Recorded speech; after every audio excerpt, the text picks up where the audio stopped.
প্রথমে শ্রীলঙ্কা, তারপর বাংলাদেশ আর এবারে নেপাল। ভারতের প্রতিবেশী রাষ্ট্রে চরম উত্তেজনা, জনগণের বিক্ষোভ, আক্রোশের শিকার রাষ্ট্রনায়করা। ঠিক বাংলাদেশের মতোই পদত্যাগ করে দেশ ছেড়ে পালিয়ে গেলেন নেপালের প্রধানমন্ত্রী। কি হচ্ছে নেপালে? এর প্রভাব কি ভারতবর্ষে পড়বে? কতটা অশনি সংকেত? কেন বাংলাদেশের মতোই জনগণের ক্ষোভ এবং আক্রোশে দেশ ছাড়তে হলো নেপালের প্রধানমন্ত্রীকেও? এ বিষয়ে বিস্তারিত শুনুন সাংবাদিক সুমন ভট্টাচার্যের মুখে। কি হচ্ছে নেপালে? যদি সত্যি কথা বলেন, কারো কাছেই পুরো বিষয়টা পরিষ্কার নয়। এটা সত্যি কথা যে মানুষের বিক্ষোভের জেরে বা গণ অভ্যুত্থানের জেরে নেপালের প্রধানমন্ত্রী ওলিকে পদত্যাগ করতে হয়েছে, রাষ্ট্রপতিও পদত্যাগ করেছেন এবং সেনাবাহিনী আপাতত ক্ষমতা দায়িত্ব নিয়েছে। কিন্তু শ্রীলঙ্কা, বাংলাদেশের পরে নেপাল দক্ষিণ পূর্ব এশিয়ার তৃতীয় দেশে, বা আরও পরিষ্কার করে বলতে গেলে ভারতবর্ষের তৃতীয় প্রতিবেশী দেশে এই রকম ঘটনা ঘটার পরে সবাই চমকিত এবং হয়তো কিছুটা বিহ্বলিত। Mobile recharge, DTH recharge, electricity bill payment, গ্যাসের বিল পেমেন্ট, ফাস্ট্যাগের মতো সমস্ত কিছুই এখন হাতের মুঠোয়। প্যান কার্ডও বানাতে পারবেন খুব সহজে। এখনই গুগল প্লে স্টোর থেকে কেডিএস পে অ্যাপ ডাউনলোড করুন। অর্থাৎ কেউই ব্যাখ্যা করতে পারছেন না যে পুরোটা কি হচ্ছে, এর পেছনে কতটা মার্কিন মদত আছে, এটা কতটা আমেরিকার দক্ষিণ পূর্ব এশিয়ায় চীন এবং ভারতের প্রভাব খর্ব করার চেষ্টা, তাও কেউ জানে না। দেখুন, আমাদের এটা মনে রাখতে হবে যে আমেরিকা বাংলাদেশে পালাবদলের ক্ষেত্রে গুরুত্বপূর্ণ ভূমিকা নিয়েছিল। সেটা শেখ হাসিনা অভিযোগ করেছিলেন এবং পরবর্তীকালে হাসিনা পরবর্তী জমানায় ইউনুস যাদের নিয়ে সরকার চালাচ্ছেন তারা যে একটা মৌলবাদী, সেটা পরিষ্কার হয়ে যাওয়ার পরে আমেরিকার মদতের কারণটা বোঝা গিয়েছে। মঙ্গলবার যখন নেপালে সরকার বদল হচ্ছিল, ঠিক তখনই বাংলাদেশে ঢাকা বিশ্ববিদ্যালয়ের মহা গুরুত্বপূর্ণ নির্বাচন হয়েছে এবং ঢাকা বিশ্ববিদ্যালয়ের ছাত্র সংসদের সে নির্বাচনে সবকটি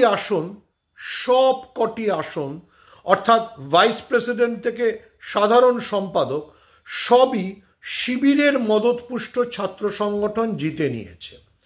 যারা ভাবছিলেন যে ঢাকা বিশ্ববিদ্যালয়ের বিরাট বামপন্থী নেতা মেঘমল্লার বসু বিপ্লব ঘটিয়ে দেবেন, তাদের আশায় জল ঢেলে দিয়েছে জামাত শিবির। আমি কেন বাংলাদেশের প্রসঙ্গটা উল্লেখ করলাম? কারণ শ্রীলঙ্কা থেকে বাংলাদেশ এবং তারপরে নেপাল প্যাটার্নটা একটা মানুষের বিক্ষোভ হবে, সেই বিক্ষোভ এমন হিংসাত্মক চেহারা নেবে যে সরকার সেটা দমন করতে পারবে না।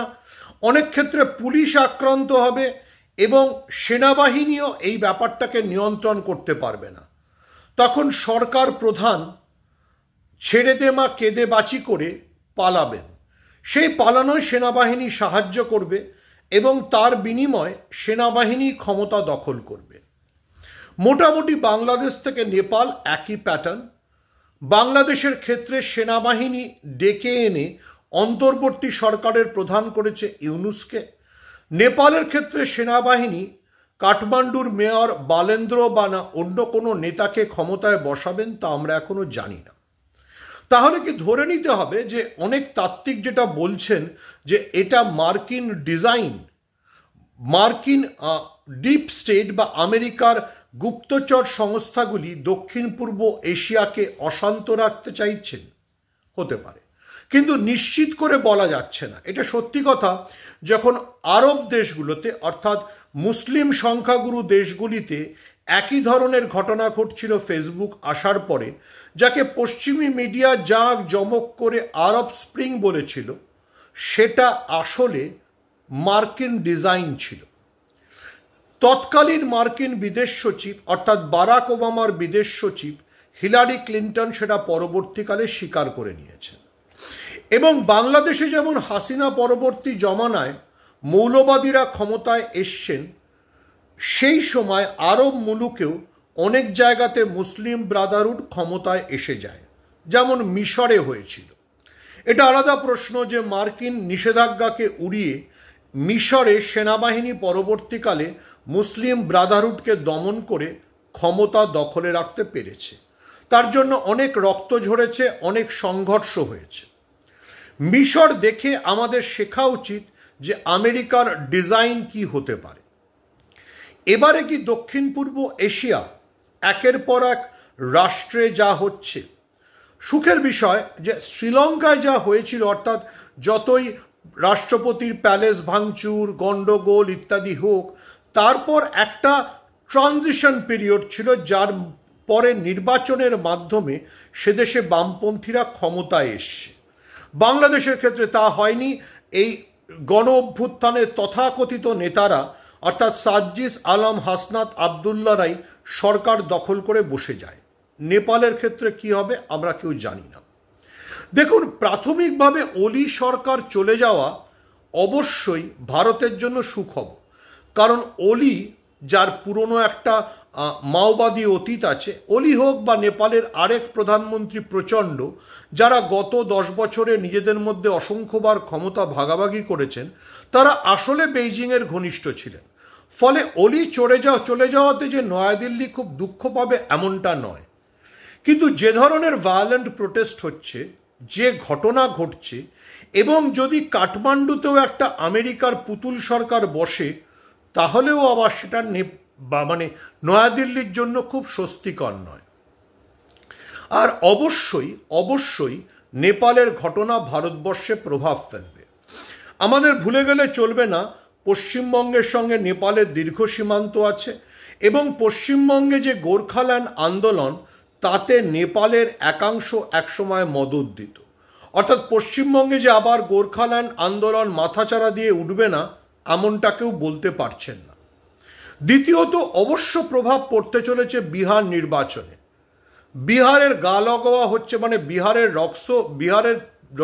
বিহারের খুব কাছাকাছি নেপালের রক্সৌল বর্ডার, অর্থাৎ বিহারে প্রভাব যথেষ্ট পড়তে পারে। আমরা সোম এবং মঙ্গলবার নেপালে যে স্লোগান শুনেছি, ওলি চোর গদি ছোর, সেটা কার্যত রাহুল গান্ধীর মোদি চোর গদি ছোরের সমার্থক বা কাছাকাছি। বোঝাই যাচ্ছে যে রাহুল গান্ধীর স্লোগান নেপালের তথাকথিত জেনজির আন্দোলনকে গভীরভাবে প্রভাবিত করেছে। দেখুন, আমেরিকান ডিজাইন আছে কিনা, এই আন্দোলনের পেছনে কতটা বিদেশি হাত, সেসব তো অবশ্যই বিচার্য হবে। কিন্তু শাসকের জন্য অনেকগুলো সতর্ক বাণী আছে। যদি কোনো শাসক ভাবে যে সে দুর্নীতি করে যাবে, জনগণ প্রতিবাদ করবে না, তাহলে বাংলাদেশ এবং নেপাল দেখে শেখা উচিত।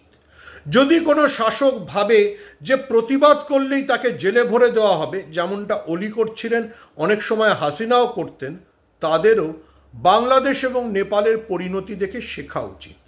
ভারতবর্ষে যারা ভাবে বিরোধীদের জেলে পুরে রেখে নির্বাচন জিতবে, তাদের জন্য অশনি সংকেত। তৃতীয়ত, নেপালে খুব জনপ্রিয় স্লোগান ছিল ডাউন ডাউন নেপোটিজম, অর্থাৎ স্বজন পোষণকে বন্ধ করো। যারা শুধু নিজেদের পরিবারকে সমাজে, রাষ্ট্রীয় ক্ষেত্রে, রাজনীতির ক্ষেত্রে তুলে ধরেন, তাদের জন্য চ্যালেঞ্জ। অর্থাৎ পরিবারতন্ত্রকে আম জনতা আর মেনে নিতে রাজি নাও হতে পারে। তাহলে কি দাঁড়ালো? দুর্নীতি, পরিবারতন্ত্র এবং ভোটে জালিয়াতি করা, এই তিনটেকেই আমজনতা মেনে নেবে না। ভুলে গেলে চলবে না, ভারতবর্ষেও এই তিনটি বিষয়ে যথেষ্ট অভিযোগ উঠছে বিভিন্ন রাজনৈতিক দলের বিরুদ্ধে, দুর্নীতির, স্বজন পোষণের এবং নির্বাচনে কারচুপি করার। সেটা কি আমজনতা আর মেনে নেবেন? বাংলাদেশ এবং নেপালের থেকে পরিষ্কার যে ধরনের আন্দোলন হবে, সেটা এস্টাবলিশড পলিটিক্যাল পার্টি নাও করতে পারে। কারা করবে? যারা করবে তারা হয়তো নতুন জমানার কেউ, যাদের আমরা চিনিও না, একেবারে হঠাৎ করে উঠে আসা চরিত্র। বাংলাদেশের ক্ষেত্রে যেমন সার্জিস আলম, হাসনাত আবদুল্লাহরা, তেমনি নেপালের ক্ষেত্রে সুদান গুরুং, যিনি এই সেদিন পর্যন্ত একটা এনজিও চালাতেন। এবার প্রশ্ন আলাদা যে হাসনাত আবদুল্লাহ, সার্জিস আলমের পেছনে যেমন মার্কিন মদত ছিল, সুদান গুরুংও কি মার্কিন দূতাবাসের সাহায্যে এতটা এগিয়েছেন? জানি না। কিন্তু শাসকের জন্য যেগুলো সতর্ক বার্তা, সেগুলো পড়ে ফেলা উচিত। দুর্নীতি, মানুষের মনে ক্ষোভের জন্ম দিচ্ছে, স্বজন পোষণ মানুষের মনে ক্ষোভের জন্ম দিচ্ছে, নির্বাচনে আপনি কারচুপি করে ক্ষমতায় আসেন সেটাও মানুষের মনে ক্ষোভের জন্ম দিচ্ছে। ভুলে গেলে চলবে না বিহারে রাহুল গান্ধীর আন্দোলন এই ভোট চুরির বিষয়। এই যে সার, তা নিয়ে সাধারণ মানুষের মধ্যে ক্ষোভ আছে। অর্থাৎ আপনি বৈধ ভোটারদের বাদ দিয়ে নিজের মতো করে নির্বাচন করবেন, তাহলে কিন্তু জনগণ নাও ছাড়তে পারে। দক্ষিণ পূর্ব এশিয়ার রাজনীতিতে এক নতুন ট্রেন্ড শুরু হয়েছে।